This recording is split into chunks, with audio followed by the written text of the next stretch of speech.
The last word in podcasting news. This is the Pod News Weekly Review with James Cridland and Sam Sethi. I'm James Cridland, the editor of Pod News. And I'm Sam Sethi, the CEO of True Fans. The current model doesn't seem to be working for the average independent podcaster. And I think that is a huge problem. Losh Moodley on earning revenue for independent podcasters, plus nonprofit podcasts can actually have revenue. We try to help them figure out how to do that and do it well. Richard Fawall from Voxtopica on revenue for non-profits. And the Alliance for Podcast Measurement gets a new member and changes a definition already. This podcast is sponsored by Buzzsprout with the tools, support and community to ensure you keep podcasting, start podcasting, keep podcasting with Buzzsprout.com. From your daily newsletter, the Pod News Weekly Review. James, let's kick off the show. You've done something really interesting. Last week, we talked about AMP, the Alliance for Measurement in Podcasting, coming up with a definition of a play, which is 30 seconds. And on the back of that, Spotify immediately jumped on it and said, yep, that's what we're going to do. So it looks like we're going to have an industry standard for plays being 30 seconds before we measure it. So the question is, does size matter? Does 30 seconds or 60 seconds really matter? And now you went off to talk to RSS.com and find out the answer. What did you do? Yeah, I did. So I was curious as to whether or not, because it would be easier, wouldn't it, if we could say that you measure a podcast 30 seconds of play or 30 seconds of download. Okay, so a play is obviously different to a download. Downloads may not actually get played, but at least we can say, okay, either enough to play for 30 seconds or enough to download for 30 seconds. So I thought, what would happen if we changed the download threshold from 60 seconds to 30 seconds? So I asked Alberto at RSS.com whether or not he would waste his time for a story for me and take a week's worth of data and calculate total downloads using that 30-second threshold rather than the 60-second threshold and see what the difference was. And they came back to me, which was very kind of them, and they basically say there's no difference. Your figures go up by about 1%. So really there's no change at all. So to me, that makes it much simpler to explain how podcasting is measured if we were to switch to 30 seconds for everything, 30 seconds for plays and 30 seconds for downloads. Again, let me just stress, a play is different to a download. But using 30 seconds for both seems to make a lot of sense, and it doesn't seem to make any change at all, which is nice. So if it makes no difference, we're happy to then go with the 30-second one, right? That's what we're going to agree all on now. Yeah, I mean, I would suggest, I don't quite know how AMP is interfacing with the IAB, but I would suggest that the industry would be better served by simplification. This is a recurring theme of mine, isn't it? Complexity has failed simplicity. I think it's a good thing to have simplicity. Yes, no, exactly. So I think if we can agree on that 30-second threshold, and if the IAB wishes to, in version 2.3, which I'm guessing must be being worked on, to change the 60 to a 30, then we then have, comparable data, at least in terms of all of that. It's just less complicated to explain, particularly if it doesn't make any difference at the end of the day. Now, if people are confused about plays, streams, downloads, views, listens, where can they go to find out more, James? Well, I'm glad you asked. They should go to podnews.net/articles. You will find in there a page which is all about understanding podcast stat. It's all been updated, and it measures video and all of that kind of stuff as well. And it's a highly rated, not by me, by other people, highly rated article all about how to understand the difference between plays and streams and downloads and views and listens, and also all of the data that you can get from all of the different platforms. You also had an article link from Cody McLaughlin from the podcast Tech Stack, where he's talking about this new play metric. So I thought I'd read the article. It's well written and worth reading, I think. He goes on to say the metric that determines value is gradually shifting closer to actual consumption. So he's talking about the end of the download and the move more to play content. You and I have been talking about this, I think, when I go back over the episodes, for nearly 3 years, James. We've been talking about plays, listen time, and percent completed, which some people call consumption. So now that the industry is moving to this measure, what we're now seeing people starting to talk about is attention.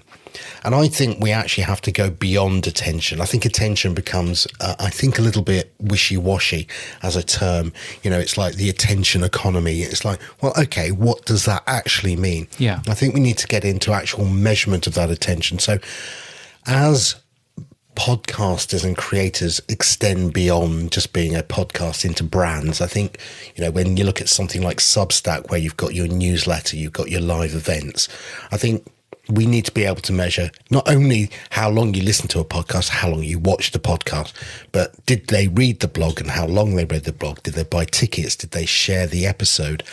I think if you combine all of that fan activity, and that's what I call it, you can create a brand score, possibly. I don't know if brand is the right word, which is very similar in my world to what the bumper score is, which I don't know how it's calculated. Yeah. But I think the attention economy is interesting as a term, but I think we need to now go even deeper beyond that into measuring actual activity beyond just the listen and watch time. Yes, I mean, I think, you know, actual activity is very useful and, you know, certainly helps us, I think. You know, I mean, again, I think at the end of the day, we need to be as simple as we possibly can. And I think certainly there is a big benefit in switching from downloads to plays, you know, of course. But I think in terms of adding additional things in there, then yes, that's, you know, obviously important. I mean, for advertisers at the end of the day, they just care whether or not their ad was actually shown or played.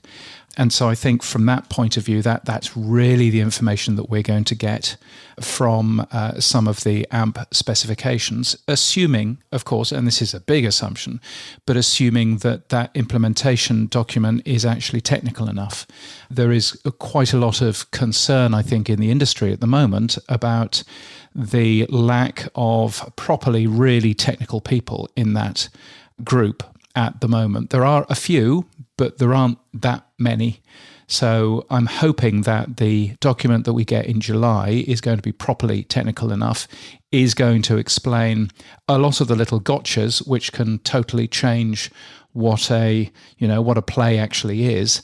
And I'm hoping that is the way forward that we can move to. If it's just another, dare I say, sales press release, then I'm not sure that that's going to be particularly helpful to us. It needs to be a proper piece of technical work, and I don't know whether that's been done yet, I'll be honest. Pod News has learned a couple of things about that, which you might have seen in the Pod News newsletter yesterday. Firstly, it turns out that YouTube is involved in AMP.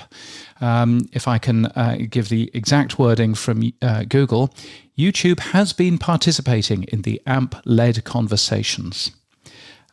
So that's interesting, isn't it? Because that then goes to show that, you know, I have been suggesting that YouTube probably uses a 30-second play. And if YouTube is involved in these AMP conversations, then that's a big deal. Where's Apple in all of this? We don't know. I have asked Apple whether or not they would be re-looking at their play count, and that's a concern, because if Apple can't be bothered to jump on board here, then that's one thing. I don't know if it's not that they're bothered. They're generally slower to the action, right? I think they sit in the background and observe, and then they jump in when they think it's appropriate. If that's the case, then great. But I've not really got any clarity as to whether or not they are even sitting in the background and watching. So so that's a thing. The second thing is that AMP, rather embarrassingly for them, their original press release included a definition of a play which wasn't actually agreed. So their original press release said 30 seconds of content played, audio or video, once per user per session. And the once per user per session bit has been taken out.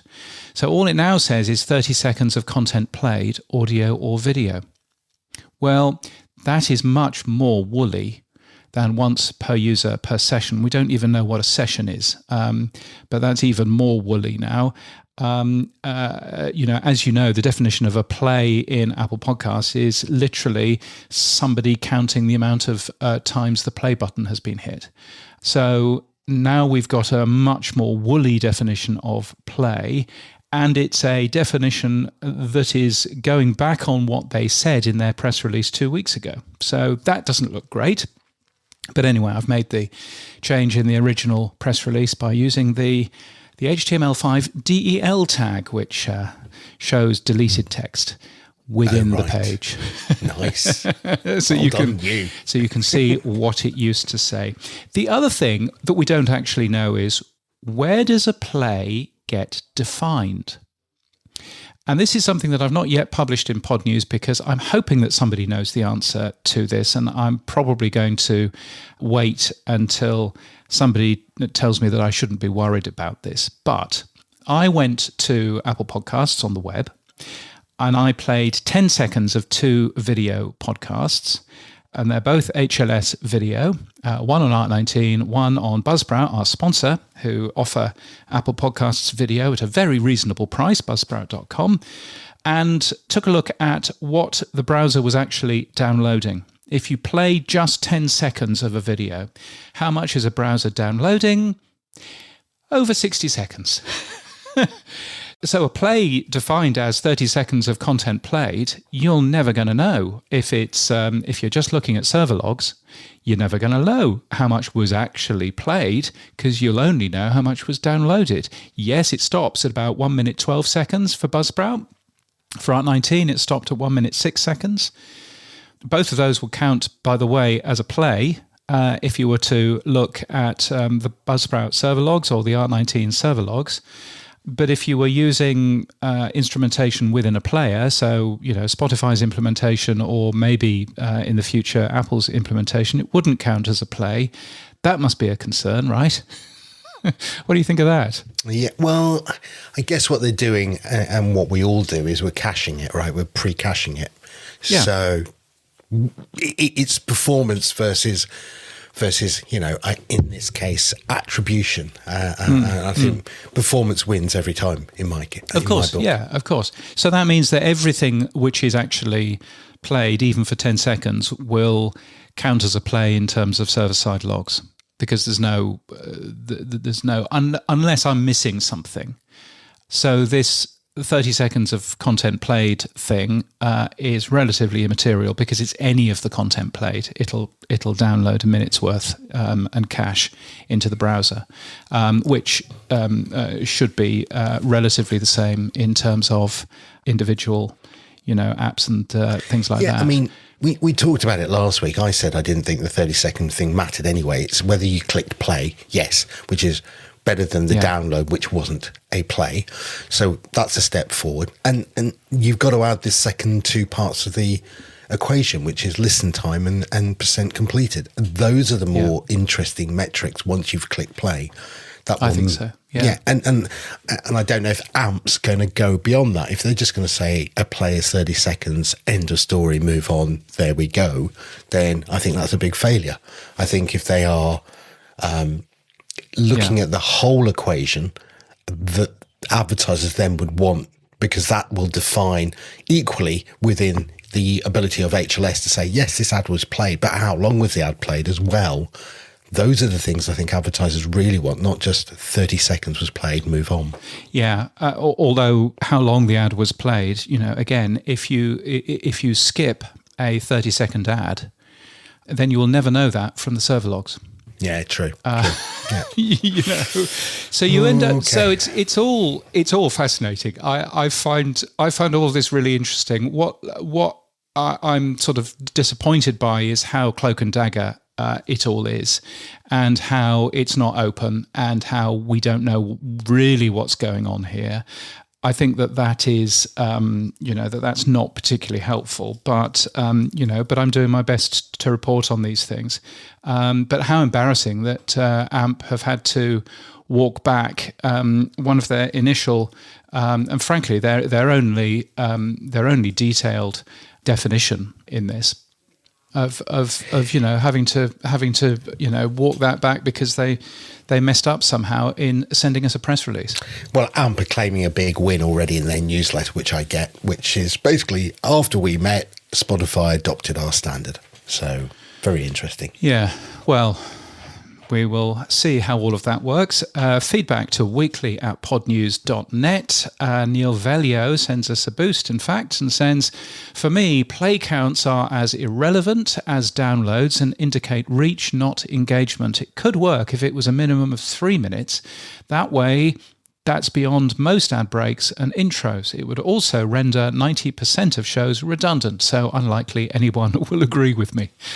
Neil, thank you for that. If you've got things to say, then use our fan mail link. Even better, stick it in the voicemail. That would be super excellent. Now, in Pod News Daily, there was another interesting article, which I would say is shortened to Show Me the Money. It was related to AMP with this cross-platform proposal for measurement. One of the writers that you have, Losh Moodley, who said that it won't fix the money for independent podcasters. She argues that podcasting costs are going up with the advent of video, while the production standards are moving closer to broadcast. But she says the monetization model has not changed, and she makes a number of suggestions of other ways to build revenue. So I thought the best thing, James, would be to reach out to Losh and get her on the show. So here she is. I asked her to tell me more about her proposal. I am in Jeffreys Bay, South Africa. It's a great surf destination. We are in the middle of winter, but it's a pretty decent day. And I'm in a place called Paradise Beach. You sound like you're having a horrible time. I mean, struggling through it all there, Losh. Thanks for braving the surfing and lovely weather of Paradise Beach. Give me a bit of background. Who is Losh and what have you got to do with podcasting? Sam, so I am a sponsorship strategist. For the last 7-8 years, I've been working with all sorts of creators and helping them chat to sponsors, understand how the strategy behind going direct to sponsors, how to increase their income, how to package their content as assets. And so that's pretty much what I do. And I started going deeper into the podcast industry, and I noticed that there is this problem with a ceiling in the podcast industry with the middle class. There isn't really much of a middle class, and then there isn't much earning potential for the podcast middle class. And so that got me really interested. And so that's been a lot of what I write about. So I'm really focused on independent podcasters. And so in terms of downloads, we're looking at about 5,000 to 25,000 downloads per episode if we base it on downloads. And that's actually surprisingly 1% of the full podcast population based on my research, 1 to 1.5%. So we've moved on in the last couple of months from the download to plays. One of the groups that is trying to now metric for measuring podcasting for advertisers is this thing called the Audio Measurement Podcasting Group. They've proposed a way to measure the number of plays. But you wrote a title which I thought grabbed me. Better podcast measurement won't fix podcast economics. What do you mean by that? Well, I think there's this sacred industry assumption in podcasting that has always been the more downloads that you get, the more successful that you are. And that isn't always the case. And I think we're going to start seeing it more and more because we do have rising production costs. And basically, if the only way to earn revenue is through CPMs, the current model doesn't seem to be working for the average independent podcaster. And I think that is a huge problem because the industry up until this point has really emphasized scale and has really told podcasters to push more downloads, and the focus has been on downloads and getting the numbers instead of saying to podcasters, how do you build a better business? How do you build more sustainable revenue? How do you make the average middle-class podcaster more profitable so they can have a good life with all of the effort they put in and all of the value that they're creating? So when you talk to sponsors, advertisers, and people in that target zone, how do you convince sponsors that they should be targeting that group? I think it's based on knowing your audience and knowing how to package your audience and finding the right sponsor that sees value in your audience. And so for the independent podcaster, the strategy is completely different to what works for networks and ad agencies, which is the numbers scale game. Whereas for independent podcasters, you could have a show of 500 listeners who are decision makers in a specific industry, and you could do 10 times the revenue than a podcast that is doing 50,000 downloads per episode in a genre of general entertainment, for example. So I feel it's a case of knowing your audience and also understanding what sponsors are looking for. And I found that a lot of podcasters don't quite know that, or there isn't that much available information out there on what sponsors are actually looking for. And that at the end of the day, sponsors, if we break it down to the root, sponsors are looking to sell products, to get leads, to increase their conversion. And so I feel if you have a highly engaged audience that takes action, and you are able to prove to sponsors that your audience does take action, can go into their pipeline, then it really is an easy sell for you once you have all of the case study information. But I do find that a lot of podcasters in the independent sector perhaps don't have this information, or they don't know how to position themselves, or they don't know how to position their audience. And so that's an issue. So they're not making as much revenue as they potentially could if they took everything under their own control. Yeah. So in the article in Pod News Daily that you wrote, you've got the strategic roadmap beyond CPMs. And the first one you say is view your audience as a standalone economy. Can you say more about that? If you view your audience as an economy and not as a download number, because I find a lot of podcasters are focused on 50,000 downloads per episode as a metric of success.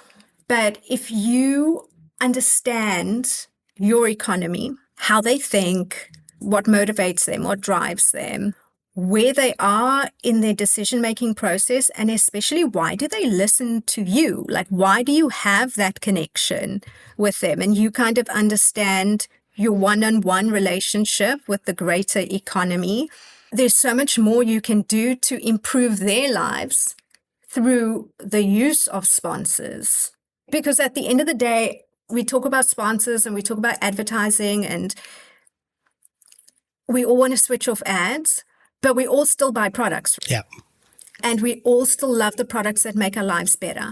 And so if you know your audience, you know your economy, and you know what products are just a really natural fit, then I think you won't have a problem with sponsors. And as long as you're able to gather all of the case study information so you can prove your case of how well it worked for the sponsor, you can keep renewing year after year. You don't need to chase downloads. You just need to maximize your audience of 3,000, 4,000. But as long as you know your audience, you know what they want, and the most aligned sponsors in that little micro economy of yours, then I think you can build a sustainable business out of it. I agree. And the second thing you talk about is selling exclusivity, not inventory. Tell me more about that. Well, if we look at inventory and we look at CPMs, they're priced on scale, and so they're discounted. And in that situation, you have many podcasters often say a random car ad is in their podcast, which really kind of creates this interruption and it depletes audience trust. But when we start moving towards the economy and things like exclusive experiences, and we look at your true fans, for example, you can start thinking along the lines of having things like VIP experiences or these exclusive experiences. Think of them as once in a lifetime experiences that only you can provide because of the podcast. And how do you package that? And how do you start to monetize that? And how do you bring in the most aligned sponsors who also want to create that type of experience for your audience and will probably get a lot of publicity value out of that anyway? For the independent podcaster, I think it's a shift in thinking away from more downloads and CPMs to how can I really create this world? And how can this world improve the lives of these people who enjoy me and we have a connection and they're with me and they tune in every week because of our connection? Yeah, and I think we are all beginning to understand the term parasocial, which is this deeper connection. And in a world of AI, more human-to-human connection is going to be more important. Now, the third things you talk about in your report is scale outcomes, not audiences. Tell me more about that part. I think that goes into the fact that podcasters need to start thinking from business outcomes and start to understand things like conversion rates, and that sponsors and advertisers are ultimately chasing sales, and that's why they're buying into your audience. And so what is the outcome that the sponsor wants, and where are you in the process to delivering that, and then understanding how to best deliver that so that you can renew your sponsors and you can do really cool things like do a tour to your best cities with a sponsor on board and create more experiences. Okay. And the final line that I loved you put in this report, owners of trust, not renters of attention. What did you mean by that?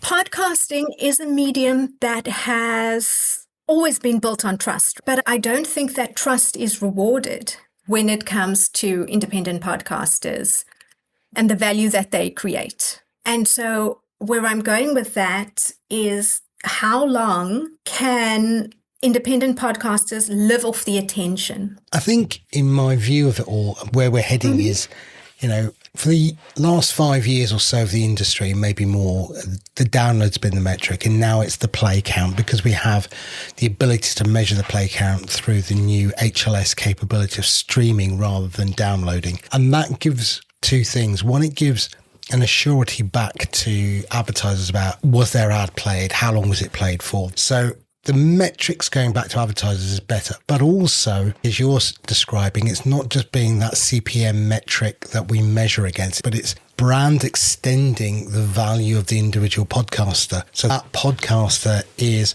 connected to their audience, not on a singular podcast advertising, but as you say, adding value back, the exclusivities, the ability to retain sponsors, and at the end of the day, give those people who, I suppose, value your communication and your podcast other ways to connect. I think you've talked about premium content, live events, merch. I think that's where we're going. I call it creator portals. I believe, we had portals back in the old days under Netscape and Yahoo and MSN, but they were brand corporate portals. And I now think we're going to individual creator portals. So you as an individual have your portal. It's your place on the web, and you bring all of your content and communication and your fandom to that place. And how you monetize that fandom then really is down to you. Yes, if you want to do advertising-based monetization, great. Keep doing it if that's what you want. But as you said, host-read trust with the audience is a higher value than just playing out an ad. And I think, again, where do you see this heading next then? Do you think that we will be moving more towards more premium content and paid communication? Or are you seeing the advertising model becoming stronger? Which way of the two monetization models do you think will be the stronger going forward? I definitely think that we are going to move towards the individual in line with what you're saying, and monetizing the individual and what the individual is bringing to the community in whatever way you want to do that. And platforms and tools will just start assisting monetization of the individual. Yeah. I mean, on my own platform, True Fans, we are using user-based activity, the interaction with the content, to measure fandom. So we identify super fans. So the monetization isn't always a single currency monetization. So it's not like I'm buying your premium content, but it could be that the value that I'm giving you is I've shared your podcast with 10 of my friends, or I've made a comment, or I've interacted with you in another way. That is equally high value of a fan giving back content communication to the creator, and the creator can then reward them in other ways. It could be early access to content. It could be bonus communications that they wouldn't get, such as access to the newsletter first. I totally agree with you. And I think also ways in which your audience can own part of what you're doing, because you can also turn that into investment. And so you have these mini investors that come from your audience, and you start and grow things. And I think we're heading in that direction when it comes to sports in terms of fan ownership. I guess that's what we're looking at. And the passion that's behind fan ownership translates into the creator economy, and once again ties back into the individual. The passion and the motivation that you bring to this community has a value to it. And that value can be monetized with the right platforms and with the right strategy and in the right way. And so I think there's going to be a whole lot of new future-based models that come about, and new business models that actually work for the individual creator, because the current model doesn't work for the individual creator. Yes, but your role as a consultant to individual podcasters is where your business is heading. So if somebody wanted to get hold of you, Losh, where would they go? You can find me on LinkedIn. It's Losh Moodley. And I think that's pretty much the best place. And what sort of way do you work with clients, and how do you engage with them? What's your strategy, I guess? I get to know the podcast. We understand their audience. That's where I come in. And we package the audience in the best way for sponsors. And at the moment, I'm working with independent creators. I call it a strategy sprint, to help them understand who their audience is and how to package it, and so that they can go into the market and find sponsors. Because I think a lot of creators, when they think of sponsors, they think in terms of the big brands, and that's not always the case. It could be a local brand in your hometown that's willing to take on a year sponsorship with you, and they love supporting local. So that's one of the things I do. I do offer a strategy sprint where we understand the audience, we understand how to package everything so that you can go out and you can sell. So I provide everything that you need to go to market and productize the podcast. And then I also work with B2B podcasts where I sell on their behalf to related sponsors. Losh, look, I highly recommend everyone go to Pod News Daily. Look up Beyond CPMs, Surviving the New Measurement Era. It's a great read. Well done. And yeah, if you need to get hold of Losh, look her up on LinkedIn. Thanks a lot, Losh. Okay, off to the beach you go again. Surfboarding in your hand. Lucky you. Great chatting. Thanks, Sam. The Pod News Weekly Review will return in just a second. Hello, and welcome to PodBiz, the money behind the mic, a podcast about the business of podcasting. I'm Norma Jean Belenke of NJB Media, podcast and media strategy, marketing, and audience development. And I'm John Kiernan of Podhouse Productions, your one-stop shop for everything podcast production, from ideation to editing and recording and so much more. We're your co-hosts on this journey into this world of podcasting as a business tool. Whether you're launching your first show, scaling a podcast network, or building branded content for your company, PodBiz breaks down the strategies, tech, and mindset behind podcasting success. We're bringing you insider tips, real talk with industry professionals, marketing tactics that actually work, and all the lessons that we've learned in the trenches. Plus, we'll tackle the big questions like where's the money in podcasting, monetization, growth, SEO, and of course, how to stay human in a data-driven world. So if you're ready to go beyond the downloads and build real impact with your podcast, Let's get down to PodBiz. The Pod News Weekly Review with Buzzsprout. Start podcasting, keep podcasting. Well, spam, egg, sausage and spam. There's not got much spam in it. I don't want any spam. Why can't you have egg, bacon, spam and sausage? That's got spam in it. Not as much as spam, egg, sausage and spam. James, spam. No, this is not an episode of Monty Python. This is basically Spotify's under a little bit of fire after they've done something. What have they done, James? Yeah, so we reported on this last year. CNN did some investigation into Spotify, which was linking loads and loads and loads of spam podcasts that were selling drugs, essentially. So you would search for the drug that you wanted to buy on Spotify. You would be taken to a podcast which was published by somebody that had a link that you could click to go and buy that drug. That's an interesting way of using Spotify. We've covered, of course, sex workers and people like that using podcasting in the past as well. That kicked off an investigation from US Senator Maggie Hassan, and their investigation was released last week. And that is fascinating. There are a few sort of really interesting things. Firstly, Spotify removed 3,500 accounts in 2025 who were doing this, 3,500, but they didn't report a single account to law enforcement because why should they?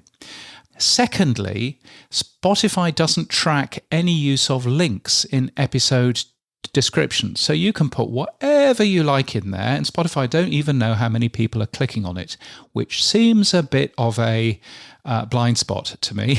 So there's a thing. And thirdly, some of those shows have been on the platform for 4 years. Which is quite a thing. It's not just Spotify. iHeartRadio had them. Amazon Music had them. Acast's Podchaser had them. Interestingly, Apple didn't, by the looks of this investigation. So that is a thing.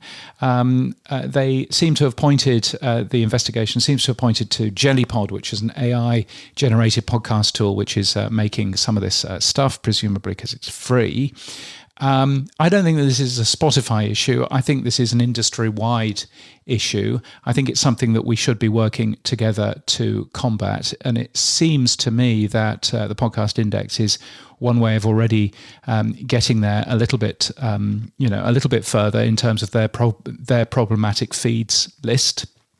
And what I would hope is that the industry actually gets together to fund a method of, spotting the obvious spam to at least flag that obvious spam, not to automatically remove it. It's up to the individual podcast directories to do that, but at least to have some method of flagging that, which I think the podcast index is very good at doing, so that we can actually spot things like that in the future. Would you be up for that for True Fans? Yeah, absolutely. I mean, we've got a couple of things there. So we already support the podcast index spam API.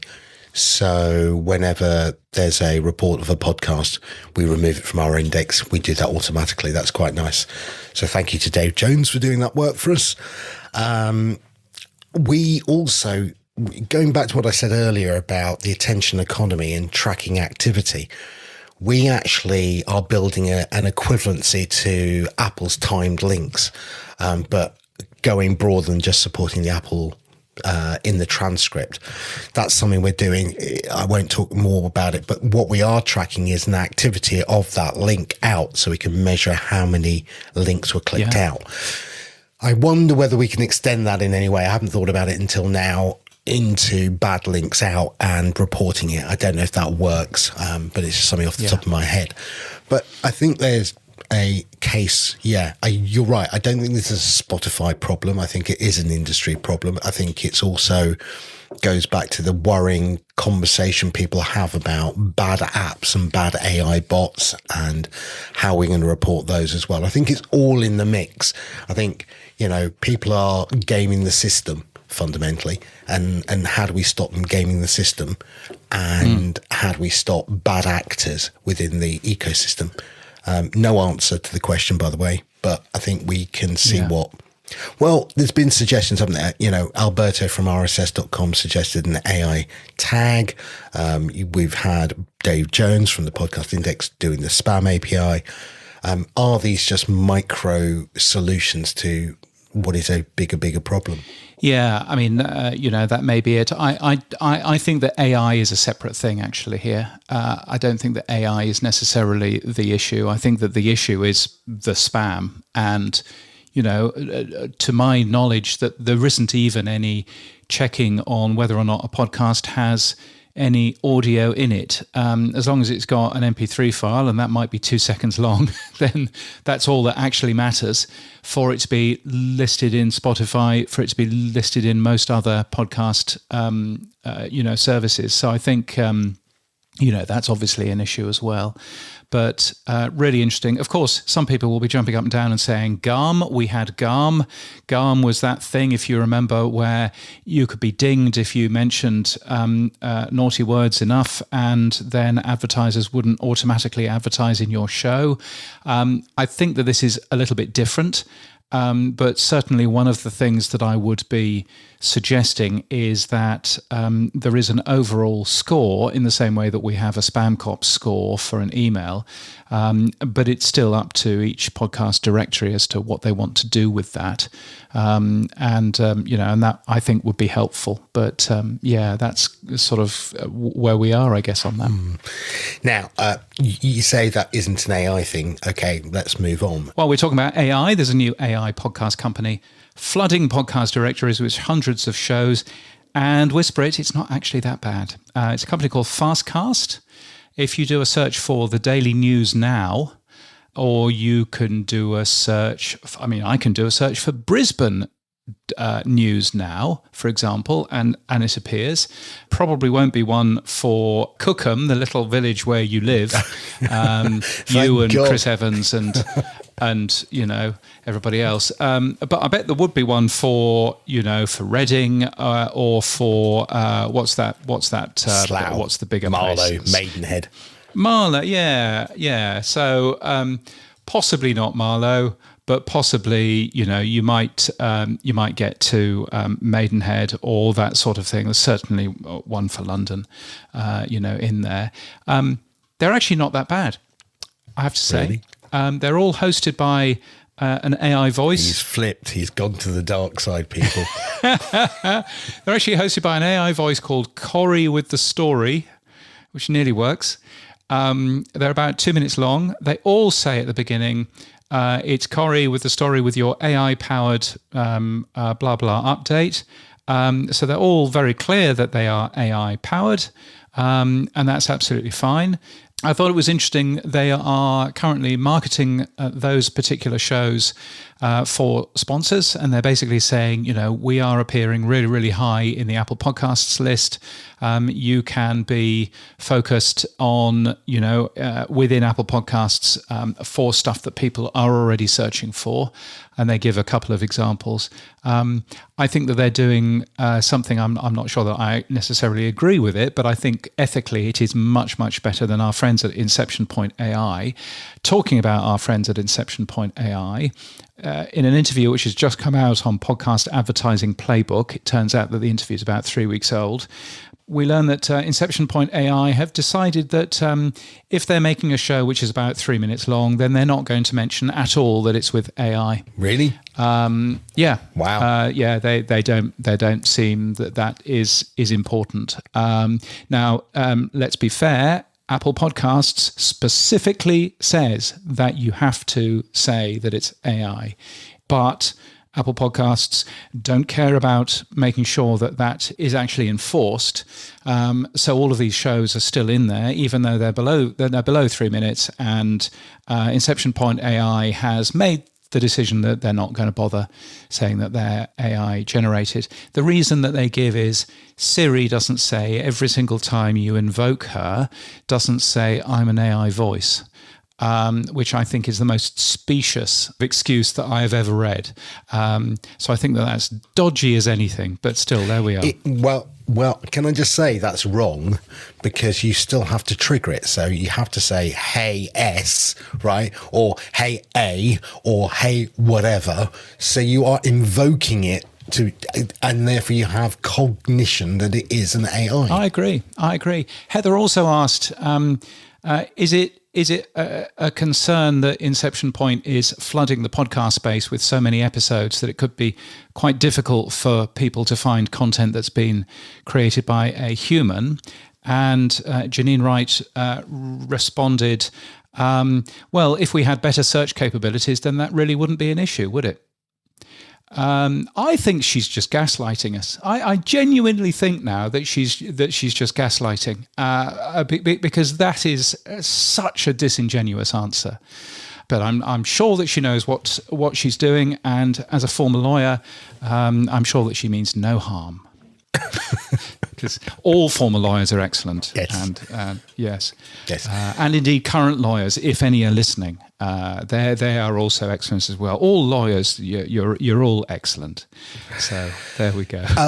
Quick question though: is the Fastcast company flagging in the metadata in any shape or form that they are AI? So are they using any way that we as a platform could then label that as AI ourselves? In fact, they're on their own platform, so they should be able to do that if they wanted to. I was going to say who hosted them, but if they're on their own platform, then they've got more controls. They are on their own platform. But they've referenced the podcast namespace, but they're not actually using any of the podcast namespace tags. Well, to be fair, the AI tag isn't actually an approved tag right now. So it isn't actually an approved tag. And in fact, if we're going to be strictly accurate, there isn't a podcast tag. No, it's TXT. It's just a use of TXT, which I'm not sure I agree with. Anyway. So I saw an interesting report in Capwing, which said that nearly 60% of videos recommended to new TikTok accounts are AI slop. And I only mention that this is a siren call, I think, to podcasting. If we don't fix our AI slop problem, I think we will end up exactly in the same place. I would agree. I would absolutely agree. Yeah. Now, one company that I haven't come across is called Voxtopica. Now, Voxtopica is for non-profit organisations. They produce podcasts. And Richard Fawall, who is the CEO, reached out to us and said, look, we'd like to talk about what we do and how we are different to commercial podcasts. So I thought, great, let's find out a little bit more. So I asked Richard, tell me first of all, who or what is Voxtopica? Voxtopica is a full stack podcast agency. It was founded in 2019, sort of out of a consulting firm that I had founded. And we are designed to really help people in nonprofits, government agencies, trade associations, and the general mission-driven world have success in podcasting. Why that narrow niche? Why most agencies look for high-end, profitable podcasts? Everyone and anyone come to my door. You're literally describing a very specific niche. Why that niche? It's a good question. There's a few reasons. One is that's very much my background over the last 35 years, working in organizations like that and working for organizations like that. But a bigger reason is that it's a very underserved niche within the podcast industry and within the podcast world. As you know, and I'm sure all of the people listening and watching this podcast know, podcasting is very democratic. Almost anyone can get involved and get started and make a podcast. And it offers an incredible opportunity to mission-driven organizations, nonprofits, and whatnot, to reach an audience in ways that they can't with any other medium or media. So we felt it was important to make sure they were doing their best work in the medium. And we decided a few years ago, originally we were sort of doing what everybody else was doing in podcasting, like corporate work and branded work and individuals and true crime shows and all of those different things. But right around the pandemic, we decided that market was being terribly underserved in the mission-driven world. And we decided to focus pretty exclusively on that. So how do you differentiate and help your clients? The key things that we help them do is understand, first of all, the landscape that they work in, which is very different than commercial podcasting. Nonprofits are sort of governed by budgets and timelines and bureaucracy, just a whole lot of bureaucracy that they have to deal with.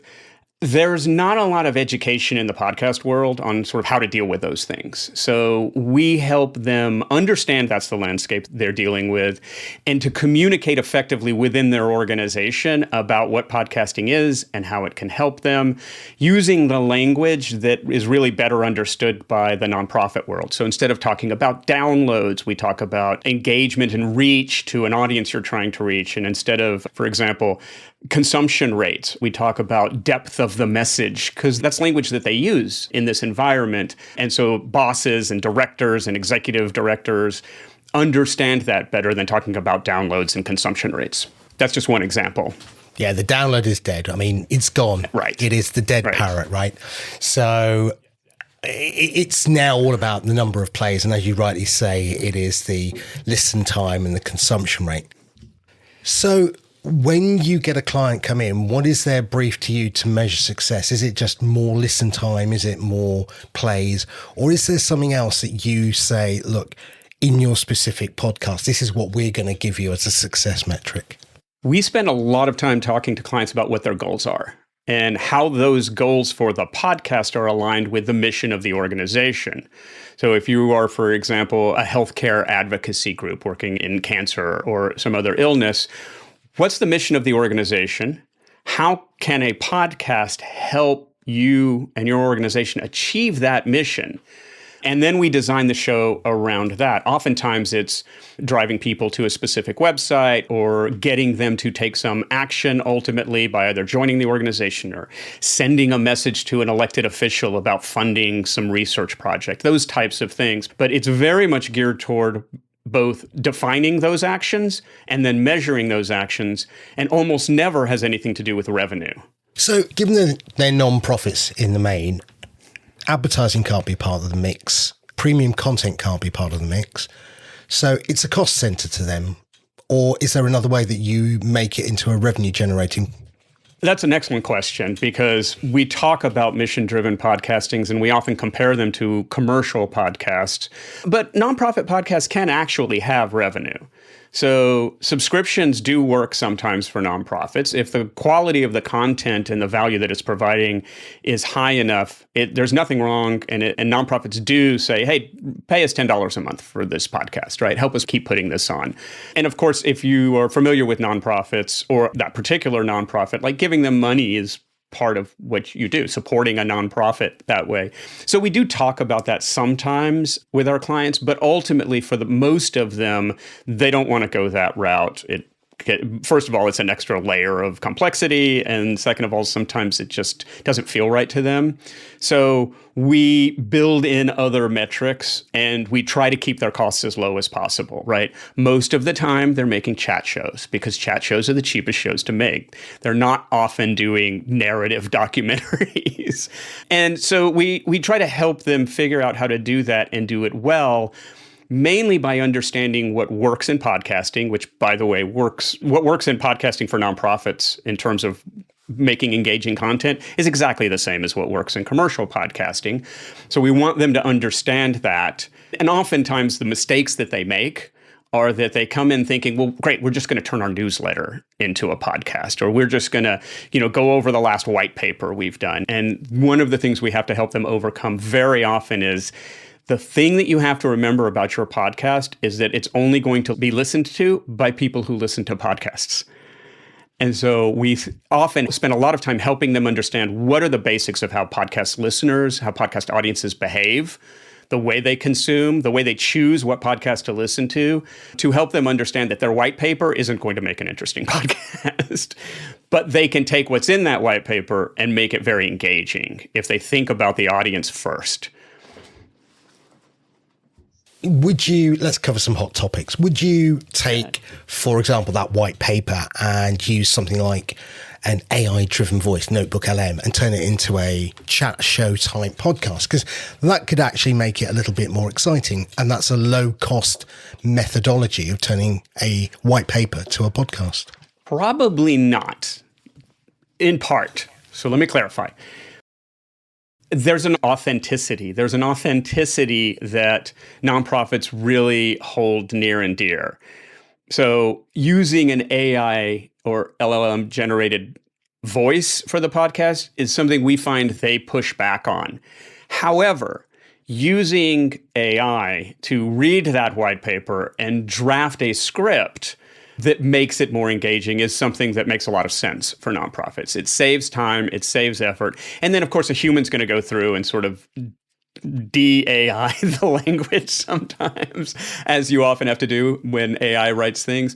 But that does save them a lot of time. It does make things a lot easier for them. And of course, if they are making the podcast internally, if they're not using a production company like Voxtopica, then certainly all of the AI audio cleanup tools and tools that will write show notes, a lot of nonprofits find that very valuable and useful and helps them save a lot of time and money. So video is the hot topic as well. And where or when do you advise your clients to go from an audio to a video solution? That's an excellent question. We used to tell our clients a couple years ago, we would say, it's too much effort. It's not worth the budget. It's not worth the time. We know where you are. Don't worry about it. In the last, I would say, 9 months to a year, we have started telling all of our clients, let's talk about how we make a video component to your show.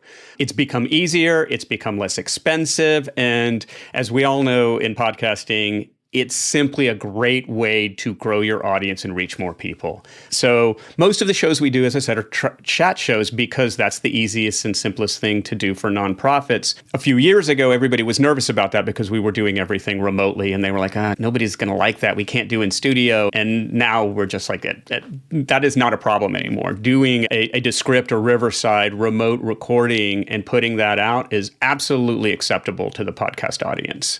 And so don't let that hold you back. And the costs have come down to the point where we can do a lot of video production for our clients without significant increases in their costs. So you've got the audio, the video. Do you use clipping? Because one of the strategies that I've seen a lot now is clipping. I've never seen a Joe Rogan or listened to a Joe Rogan show. I wouldn't want to, A, but B, the clips are just sufficient to get a taste of what he's on about. Right. And same as Diary of a CEO. So do you advise your clients also to go down the clipping route as well? We do, but we're selective about it. One of the great things about podcasting, of course, is that it is an intimate platform. You can go into a great deal of depth. So for clients who are essentially explaining a white paper, right? We want to keep their clips to a minimum because the audience that they're reaching, and oftentimes when we're working with these clients, the audience is extremely niche, right? It is people who work in a very specific kinds of healthcare or very specific kinds of industry. And so the podcast is an opportunity to go in depth in a way that nothing else they do can do. Somebody can can learn everything they need to know about a white paper on their commute rather than sitting down and having to read through it. For other clients, it makes an enormous amount of sense to do clipping, particularly when there are key points they are trying to hit in every episode. So for those clients, we support and help them do a significant amount of clipping, do a significant amount of posting. Interestingly, we find that a lot of our clients come to us who've never done podcasts before, and they come to us specifically because they want to do clipping. Like, we want to make a show so that we can develop and release clips from the show. Like, this is to support our social media program. And we often have to say, well, if you're going to do that, we might as well make the best possible show because we're still going to release it as a podcast. So let's talk about how to make the best show because the best show will give you the best clips. But it's interesting that in the last year, I would say, last 6 months, we've had a lot more people coming to us saying, hey, we want to really up our social media game. So we want to do a podcast. So what's next for Voxtopia? Where do you go now? Oh, well, what we're really focused on this year and next is helping the podcast industry itself understand how valuable the mission-driven part of the industry really is. Frankly, it gets forgotten. There's not much content at the big podcast conferences that is geared toward people who aren't chasing revenue, but are chasing the right kind of listener.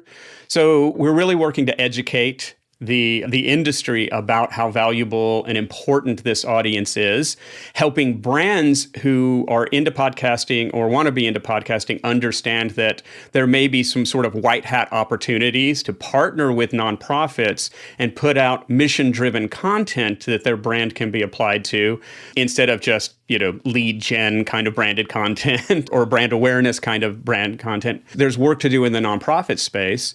And there's two other things that we really focus on. One, we do a lot of work in sort of the public affairs space, politics adjacent. So we do every year, we do research on how podcasts influence voters and voters' decisions. So we'll have our next survey coming out in August. And then our big plan is to really start taking what we've learned about nonprofit podcasting and doing more research around that. For example, there's no really good accounting of how many of the millions of podcasts out in the world were produced by nonprofits or were produced with a mission-driven purpose.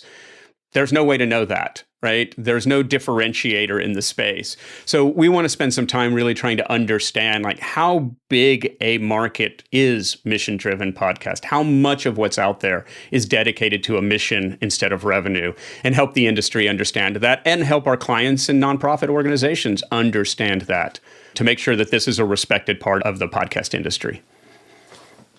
Now, if I wanted to come and work with Voxtopia, where would I go? You could go to our website, voxtopica.com, voxtopica.com. You can reach out to us there. You can also download a lot of our research that we have done, both on voters. You can download what is our most recent release, which is called The Framework for Mission-Driven Podcasting. It really helps nonprofits and other mission-driven podcasters understand how to succeed in podcasting in ways that you can't get if you just, Google podcasting and learn how to get a good mic or how to get sponsors or things like that, right? It's really geared toward mission-driven goals. So you can download that from our website, and you can always reach us at hello@voxtopica.com. Nice. Richard, thank you so much. Will you be at any of the upcoming shows like Podcast Movement or Podfest or the London Podcast Show next year? I will definitely be in London next year. We are still determining if we can be in New York for Podcast Movement and the business event. I'm trying to work that out, but the schedule happened to conflict with something else that I have to do. So I'll either send someone if I can't go myself. But expect us in New York and certainly expect us in London. We never miss a podcast show in London. Perfect. Richard, thank you so much. Take care. Thank you, Sam. Great to be here. The excellent Richard Fawall from Voxtopica. They are a supporter of the Pod News Daily newsletter, as can you be, podnews.net/support. Yes, let's go around the world now. Shall we, Sam? Where shall we start? Canada, the nice Americans. Yes, let's start in Canada. Why not? Podcasts in Canada reaching more Canadians than ever before. According to Triton Digital, they are actually quoting the Signal Hill Insights piece of work, the Canadian podcast listener. Anyway, it's gone up to 46% a month, which is the largest single year increase. And if you are an English speaking Canadian, that number goes up to 49% because they are slightly less popular with the French-speaking Canadians. YouTube is the most used podcast platform in the country, which you would assume would be the right thing, certainly in terms of reach. Apple Podcasts, though, the number one RSS-based podcast app. So 49% of all new episode downloads went to Apple in Canada, which I think is pretty good news. The iHeartRadio app accounts for 3%, which weirdly is one of only a couple mentioned. I think it's iHeartRadio. I think Overcast is also 3%, and then it says Apple, and then it says Other. But then it goes into demographics in terms of Apple Podcast users.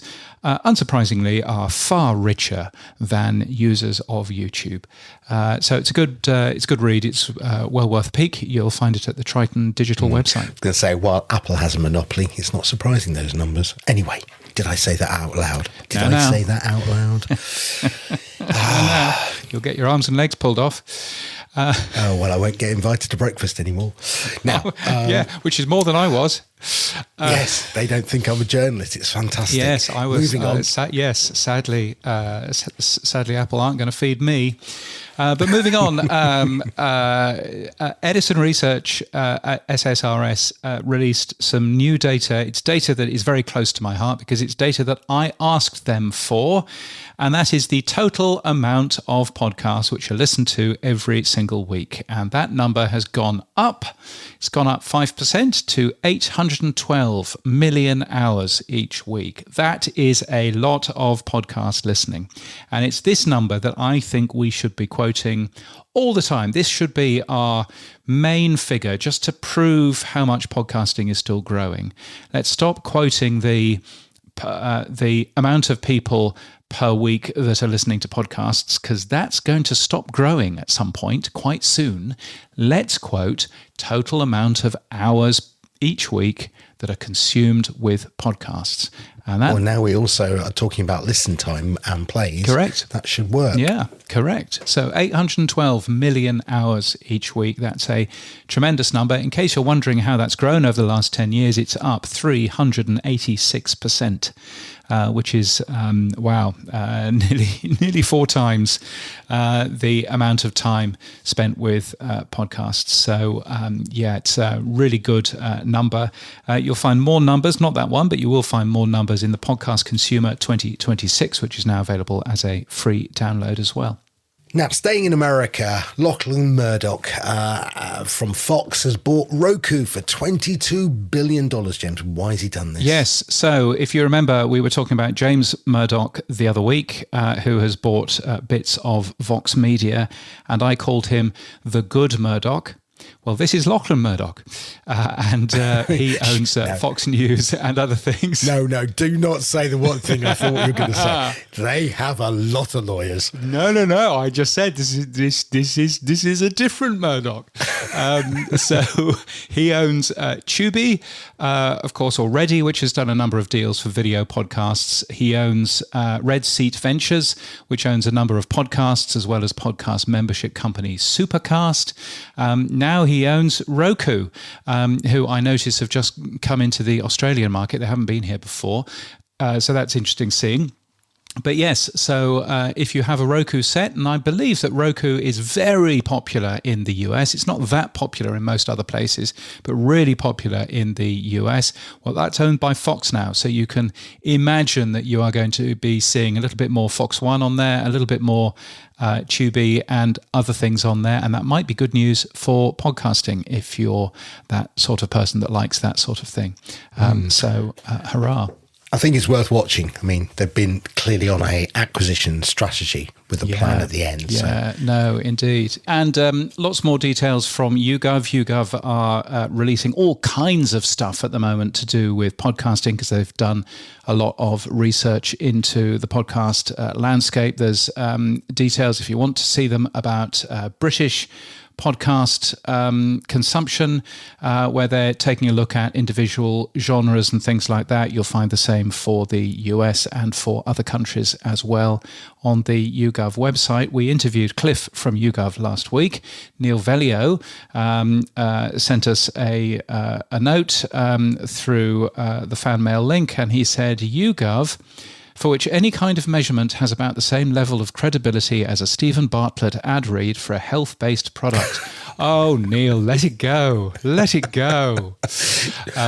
Did Stephen not give you the job, Neil? I was just wondering. Let it go. Anyway, awards and events. The Asia Podcast Awards open for entries. You will get your award announced at Radio Days Asia in Jakarta in Indonesia in early September. I'll be there. So if you feel that you want to enter, $200, to enter, then Asia Podcast Awards are what you should be searching for. There's been some winners in the Tribeca Festival with 4 audio award winners for that. And Mercury Podcasts has been inaugurating, that's the phrase.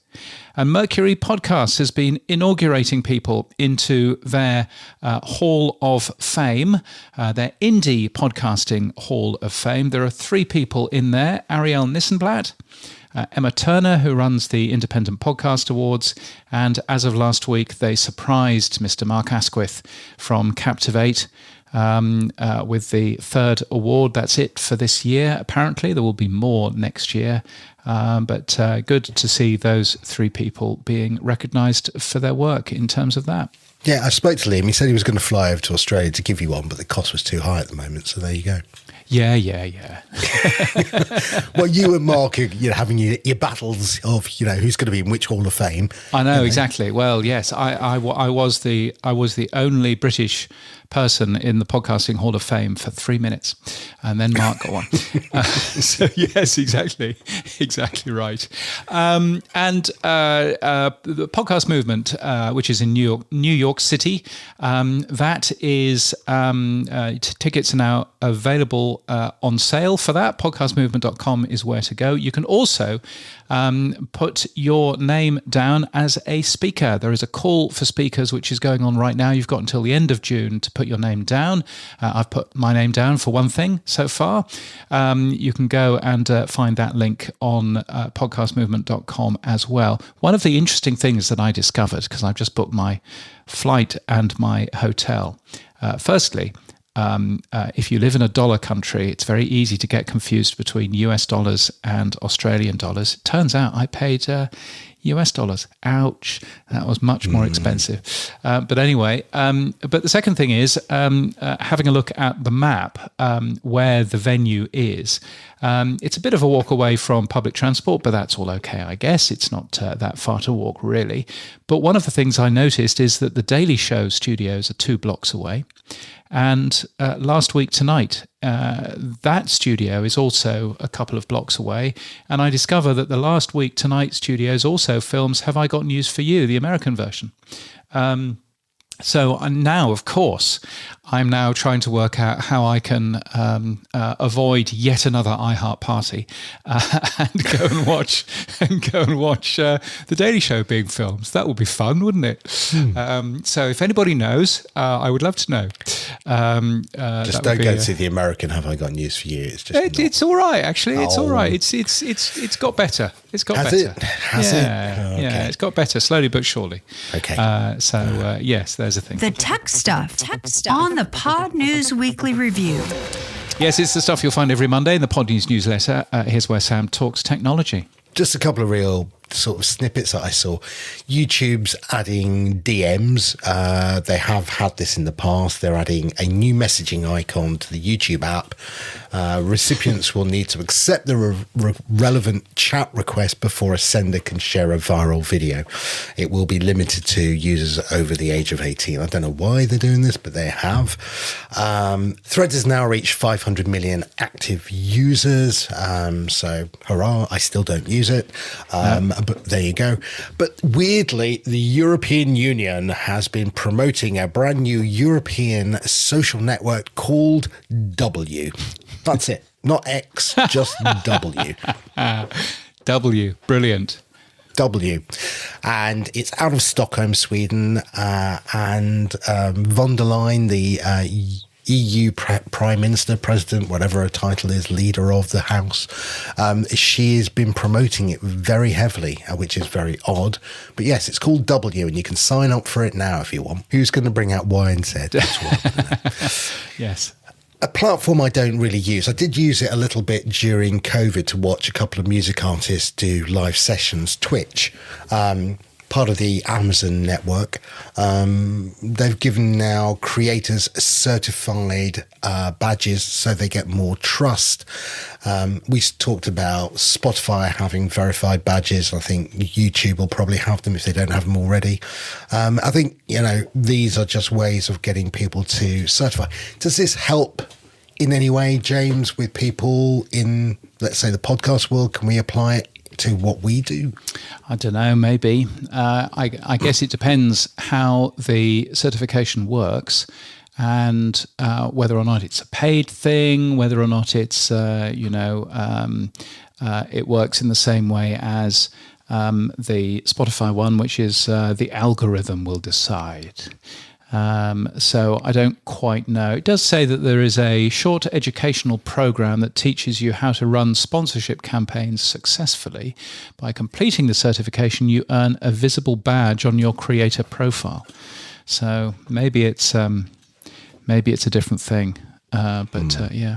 Interesting. But Twitch, weirdly, I never come across it. I never really go to it anymore. But I think it should be bigger than it in terms of in my attention span. It should be bigger because it's got live events. And I think I often feel like it should be doing more to reach me, but I never come across it. Yeah.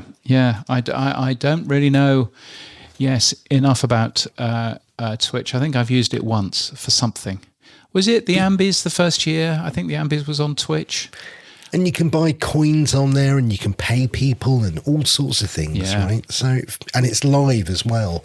I just think, it feels like it's one of those things that Amazon bought, stuck it in a box and just left it alone. And it sort of evolves slowly. Yes, bizarre. Another platform that I've never heard of called Uscreen has helped creators earn over $1 billion. It's a membership platform. I've not come across it, James.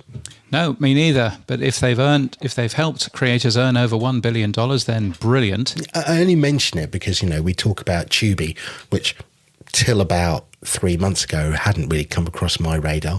And now it seems to be everywhere because of Fox and what they're doing. We talk about, Memberful and Supporting Cast, having been bought as well. And we talk about other platforms, Patreon switching, your Substack going.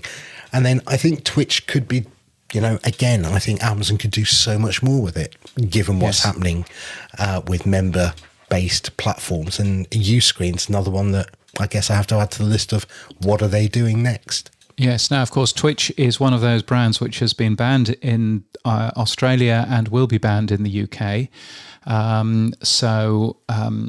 Because the UK is blindly following the Australian plan of banning social media for people under, is it under 16 in the UK or under 18? I don't know. 16. Yeah. So really blindly following the Australian one, which, by the way, has had absolutely no impact whatsoever here.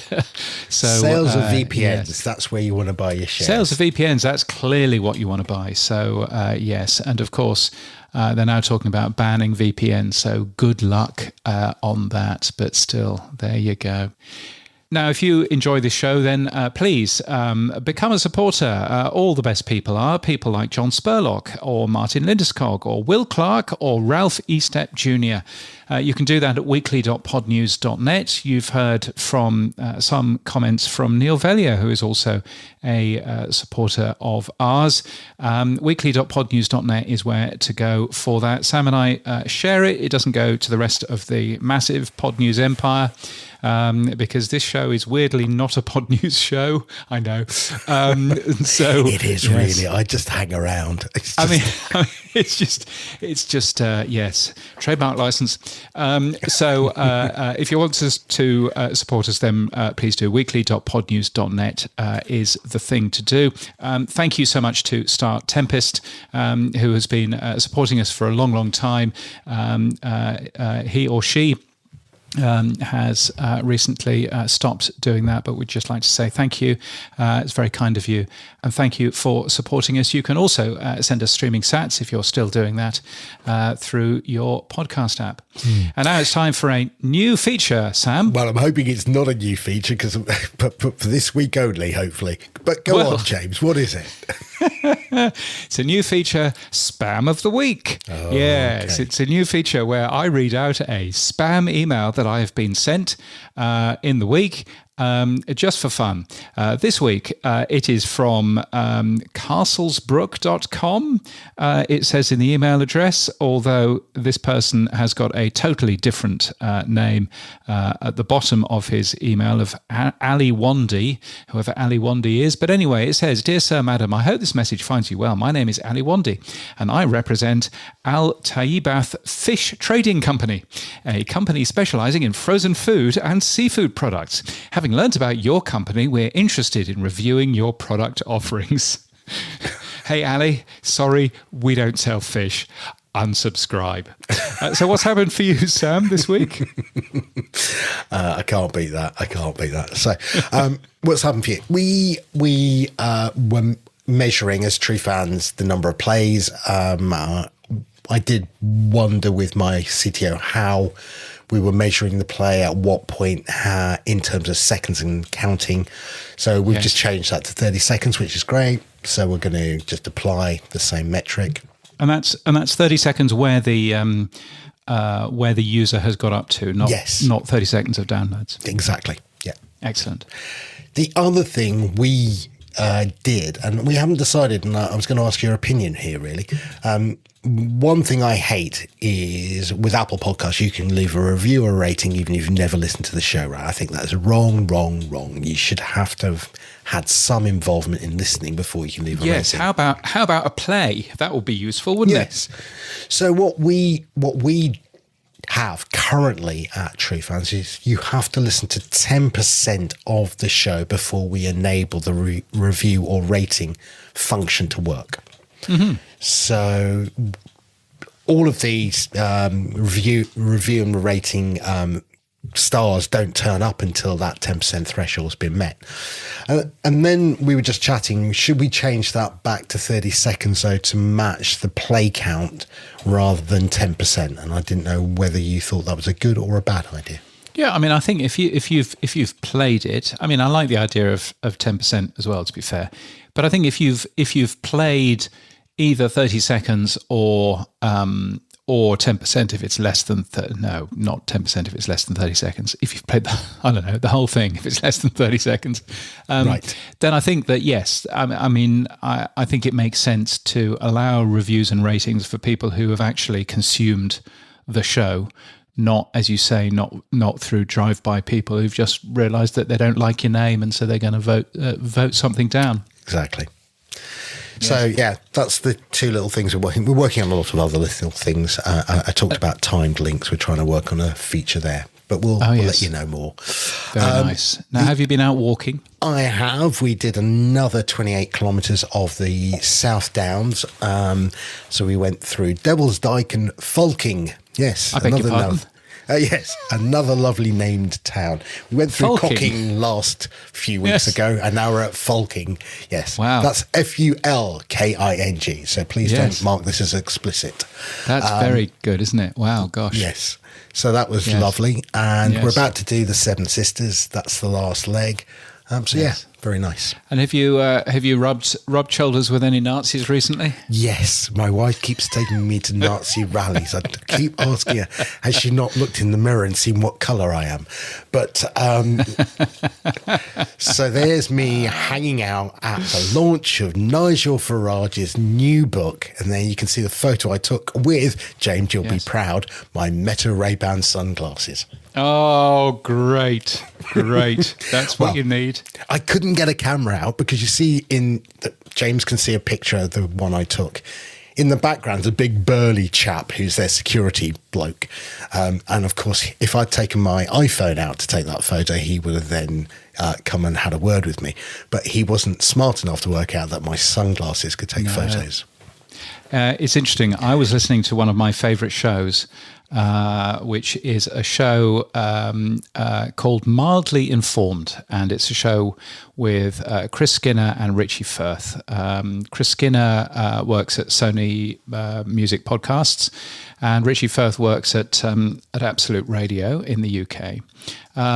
And it's a good little show, and I quite enjoyed it. And they review things to just sort of see, see what's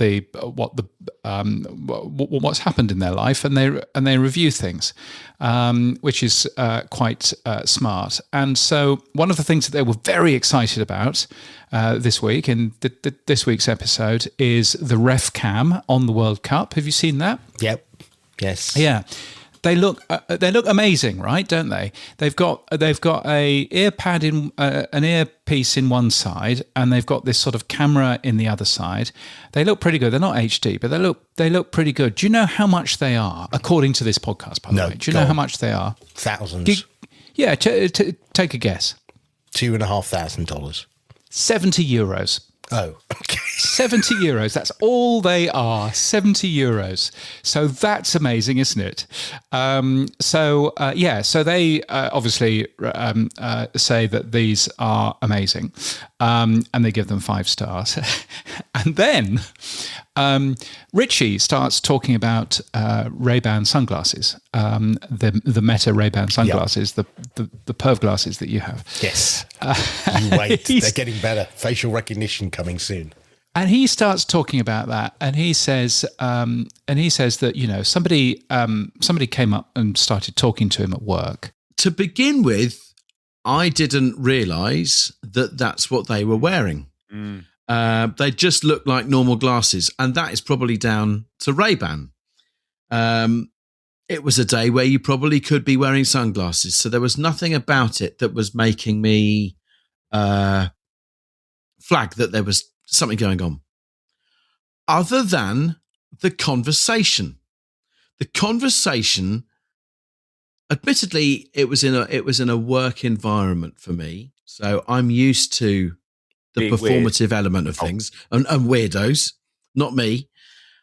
But the conversation was weird. They were being a lot more demonstrative in the way they were talking, almost performative in the way they were talking, almost trying to control the conversation. I wasn't enjoying it. I was thinking, you're a bit of a twat. And then I spotted the little lens in the corner of the glasses, and immediately I realised they're streaming. They're wearing those Meta things. No. And I didn't say anything, but immediately I just froze in what I was saying. And I did in my mind kind of think, are you bellend?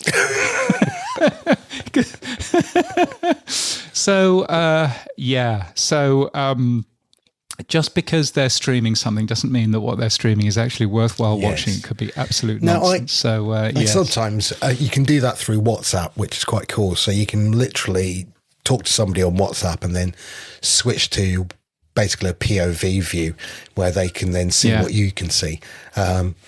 It can work sometimes. I wouldn't record that way. I wouldn't certainly.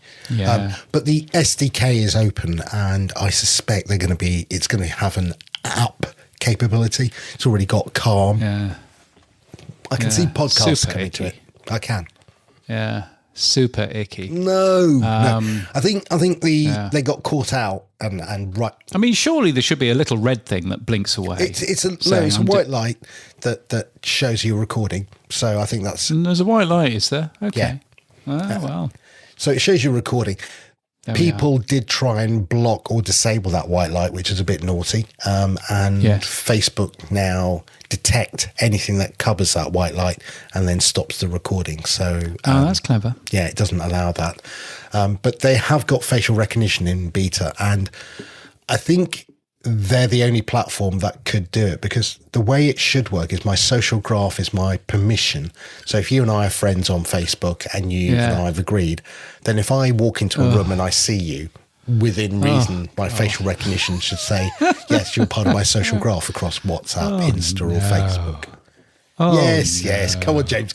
It's come out the 20th century. Come on. Anyway, Chris Skinner ends up reviewing the Meta AI glasses, and he says, "I haven't used them yet. I haven't used them yet, so I feel I can't give them a 1-star without trying it. But it's a 2-star review from me. No, you can't. No, move on."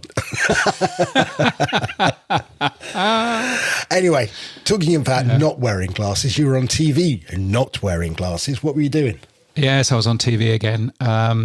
Radio things going on here. It's very weird because I'm in this tiny little room in the TV station at the top of the mountain, and yes, I'm in this tiny little room, sort of seeing the network feed of this show, and it's very difficult to get notes because you can't have notes because then people will see that you're looking down at your notes. So that's quite weird. But anyway, yes, I was interviewed again about that. The thing that I thought was really interesting and just worthwhile bearing in mind, this is an Australian nationwide TV show. Okay, it's on 9, one of the big 4 networks here. And I got a text from a French telephone number. And it was the producer of this show. And she said, "Sorry, I'm texting you from a French telephone number, but I'm currently remote working." She's producing a national TV show, and she's in France at the moment. How cool is that? So I thought that was fairly amazing. There was also a clip of somebody on a Qantas plane who had been flown over to Toulouse to have a look at the new Qantas aeroplane that is going to fly non-stop between London and Sydney, which you'll be able to do in the next couple of years. So that was any quicker though? I mean, that was a big yes. It's 4 hours faster than the current options, which all stop in Singapore. So so that's a pretty good thing. So so that was fun as well. So there was all of this clever stuff going on, but very impressive. I've just realised, of course, why that person was producing the show from France. She would have been in Toulouse. I've just worked it out. There you go. That's worked it out. But I was going to say, I've got a solution for your notes and not looking down. Yes. Glasses with heads-up display, James. Come on. No, we're not. Little notes in front of you. No, I'm not wearing your perv glasses. 2 stars. And the only other thing that I'm still waiting for is my solar panels to be installed. You may remember that I've been talking about these for the last couple of weeks, saying how exciting it's going to be for solar panels back on my roof again. Still waiting. They've been, the first time it was too rainy. The second time they've realised that there's quite a lot of work involved. Makes me slightly concerned. And then they turned up for 2 hours on Thursday, and they turn up and they said, "Yeah, we're only going to be here for 2 hours because we've got a mandatory first aid course in the afternoon." And I'm there thinking, really? But anyway, so is this the people who went on your roof without scaffolding? These are the people that went on my roof without scaffolding, and one of them slipped, and then they thought maybe we shouldn't be. They need first aid training. Well, I mean, sometimes first aid is not really what you need. You need more like how to cope with a sudden death. But anyway, yes. So that was all good. So tune in this time next week for more information about whether or not the solar has actually been installed. You're here next week, aren't you, Sam? I am. I'm here next week, and then I'm away for a week. Yes, we have a super secret special guest, Sam.